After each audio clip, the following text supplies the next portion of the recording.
Okay. Hello, welcome to NextHome Pacific Coast Realty. I don't know what to call this. I guess we could call it a roundtable discussion. Couch talk. Yeah. All right. I thought that today we could answer some common questions that buyers have. All right. And common questions just today that buyers have in our market. So, Great. should I pull out my questions? Yeah. All right. Let's tackle this. Okay. So the first question that I have is it still a seller's market?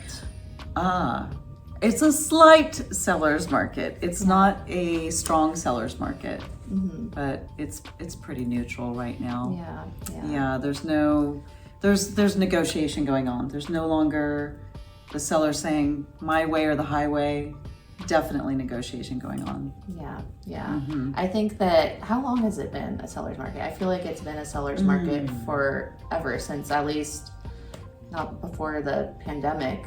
It's almost all-time seller's market since the pandemic. Yeah, definitely. Since 2020 for sure. Yeah, definitely. I think that. But it has mellowed out. We are neutral, almost completely neutral at this point in time, which is good. Which is good for buyers. Yeah. Getting a little bit of leeway, I guess. Some people would say a healthier market. Yeah.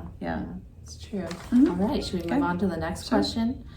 How do I compete with a cash buyer? Oh, as a financed buyer. Yeah. I think that's a great question. I think that that's where we come in as your realtor. I think there's a lot of ways to navigate the RPA and residential purchase agreement. Yeah. We won't talk in acronyms. So. Yeah. That's a pet peeve of mine, the acronym talkers.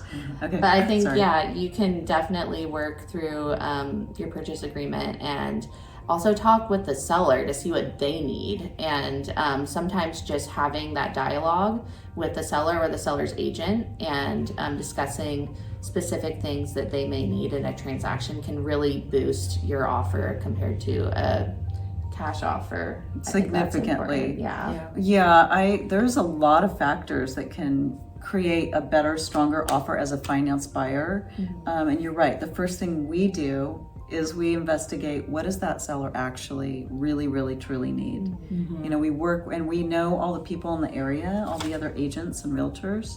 So we have relationships with them and we can have a conversation openly about the things that might be hidden in there. Like, maybe they need to leave a pet alligator or, or I feel like it's usually pet chickens. It's usually pet chickens, they need to be left. I would love that. More pet chickens, more pet chickens. I mean, there was a camel. Chickens. I just had someone ask me yesterday if I could take some animals. And then I also got another message from someone else who has 6 chickens that needs home. So it's very common. It's a common thing.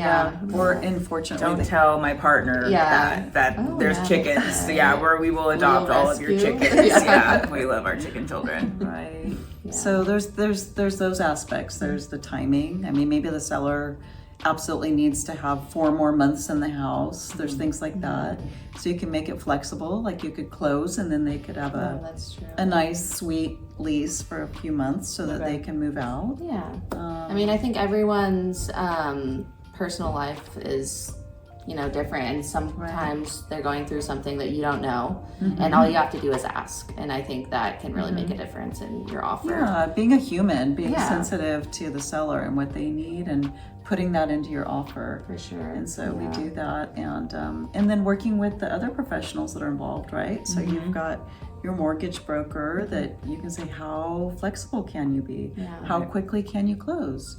Knowing what the ability is to get the investigations done on the home in a shortened time period so that they're solid, and knowing that you're moving forward with the transaction so you can shorten those contingency periods. Sometimes that will be helpful. Absolutely. Or your risk tolerance. Maybe you feel like I don't need to do something to the house and I'm willing to accept whatever it is going on with the house.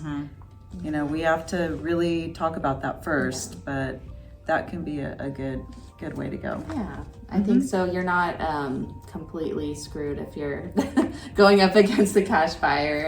And there's hope. Right. Yeah. And then honestly, just offering higher amount of money to buy the house is, you know, the money usually talks a lot. So. For sure. So there's that answer. Should we do one more question? Sure. And then, let's do it. Okay. Let's see. What about wildfire insurance? Should we go into that one? Sure. That sounds like a lot of fun.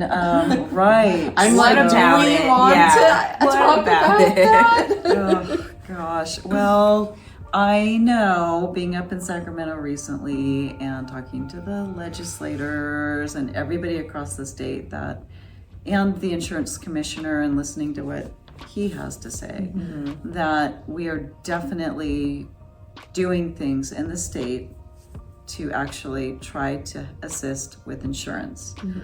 So we're kind of, I would have to say in a nutshell, we're kind of waiting for the other shoe to drop to find out how much more we're all going to have to pay for wildfire insurance, for just insurance for the house. So it's going to be spread across to everyone, basically, because we have in California the FAIR Plan, which is our guaranteed state sponsored, if you will, insurance, and that is being tapped out from its reserves. So we're going to have a bond, I believe. Oh wow. Which I feel like I should be asking you the questions because you know, because you're in it. There's a couple of things that we don't know for sure what's going on, but you still can get insurance. Yeah, I think you still can get insurance. That's the main question I think that buyers have is, can I get insurance? And yes, you can get insurance. That's why we had the California FAIR Plan created, because we needed to be able to insure our homes.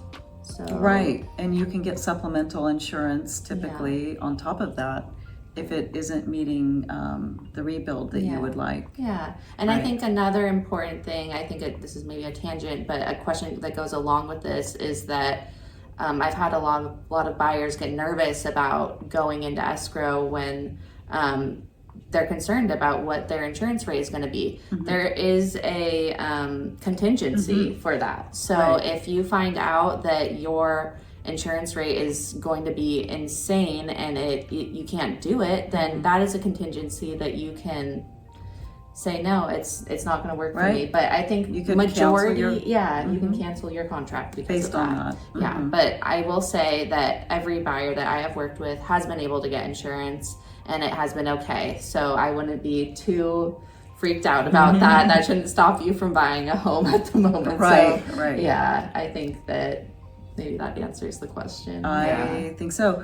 I think, and then there's different levels, and where we have a lot of professionals we work with. There's, as we said, the FAIR Plan, there's admitted carriers, there's non-admitted carriers, there's self-insurance even.